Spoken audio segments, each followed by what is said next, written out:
এতক্ষণ যা দেখলেন তা হচ্ছে আমার স্টুডিওর পাশের রুমটা, যেখানে নর্মালি আমি ওয়ার্কআউট করি। ওই রুমটাকে একটু অ্যাকোস্টিক করার চেষ্টা, সো দ্যাট আমি ওখানে কিছু কন্টেন্ট রেডি করতে পারি।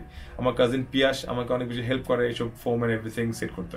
আর আমার 30 days চ্যালেঞ্জের লাস্ট 2টা ভিডিও আমি এখনো পোস্ট করতে পারি নাই, বিকজ আমি লাস্ট 1 month অনেক বেশি বিজি ছিলাম। আমি যে বসে ভিডিওগুলো এডিট করবো সেই সময়টা পাচ্ছিলাম না। বাট আমি অনেকগুলো ফুটেজ নিয়েছি। আমি এর মধ্যে অনেকগুলো জায়গায় ঘুরতে গিয়েছি। তার মধ্যে একদিন ছিল যেদিন আমরা গিয়েছি আকিলপুর বিচ, গুলিয়াখালী বিচ এবং সহস্রধারা ঝর্ণা। বাট ব্যাড লাক, সহস্রধারা ঝর্ণা আমরা হাফওয়ে থেকে ব্যাক করি, বিকজ ওদিন সন্ধ্যা হয়ে গেছিল। So let's watch the video.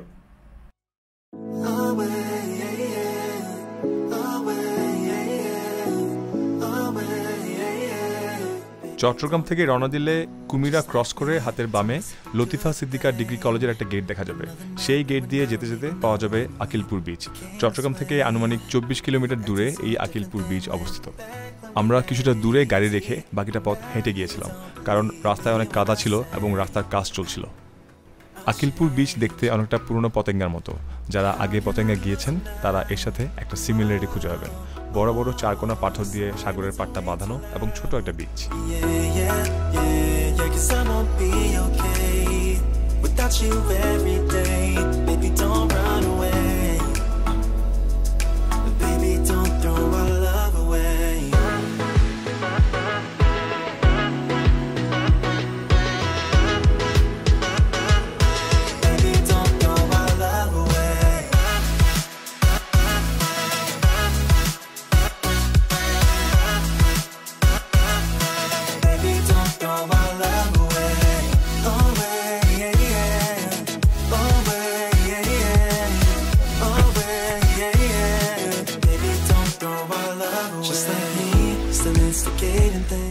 Akilpur beach থেকে আরও 10 কিলোমিটার দূরে গুলিয়াখালী বিচ অবস্থিত।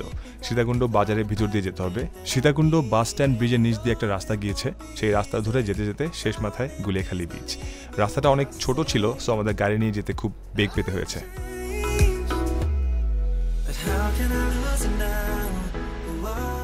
গুলিয়াখালী বিচ দেখতে রেগুলার বিচগুলোর মতো নয়।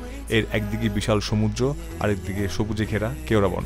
এখানে দেখতে পাওয়া যাবে অসাধারণ সুন্দর ম্যানগ্রোভ ফরেস্ট এবং সোয়াম ফরেস্ট।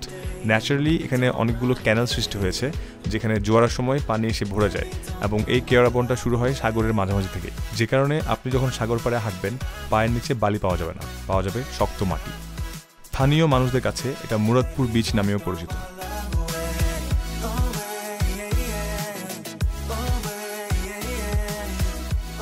চট্টগ্রাম থেকে 48 কিলোমিটার দূরে এবং গুলিয়াখালী বিচ থেকে 20 কিলোমিটার দূরে সহস্রধারা ঝর্ণাটি অবস্থিত। আমরা গুলিয়াখালীতে অনেকটা সময় পার করে বিকালের দিকে রওনা দিই সহস্রধারা ঝর্ণার দিকে। টেরিয়াইল বাজার নামে একটা জায়গা আছে, যার পাশ দিয়ে সহস্রধারা যাওয়ার রাস্তা। সেই রাস্তা ধরে কিছুটা যাওয়ার পর ওখানে গাড়ি রেখে বাকিটা পথ হেঁটে যেতে হবে।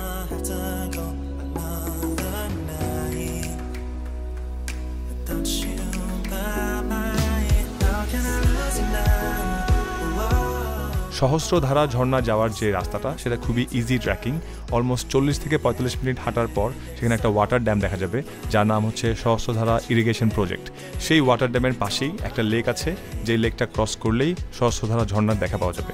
কিন্তু দুর্ভাগ্যজনকভাবে এই ট্রিপে আমাদের ঝর্ণা পর্যন্ত পৌঁছানো হয়নি। সেখানে যেতে আমাদের সন্ধ্যা হয়ে গিয়েছিল, যে কারণে আমাদের ওয়াটার ড্যাম দেখেই ব্যাক করতে হয়। এই ট্রিপের ঠিক 1 সপ্তাহ পর আমরা আবার যাই সহস্রধারা ঝর্ণায় এবং এবার সাকসেসফুলি আমরা ঝর্ণা দেখে আসতে পারি। আমি নেক্সট যে ভিডিওটা পোস্ট করবো সেটা হচ্ছে সহস্রধারা ঝর্ণা যাওয়ার video. So please subscribe my channel to watch my upcoming videos.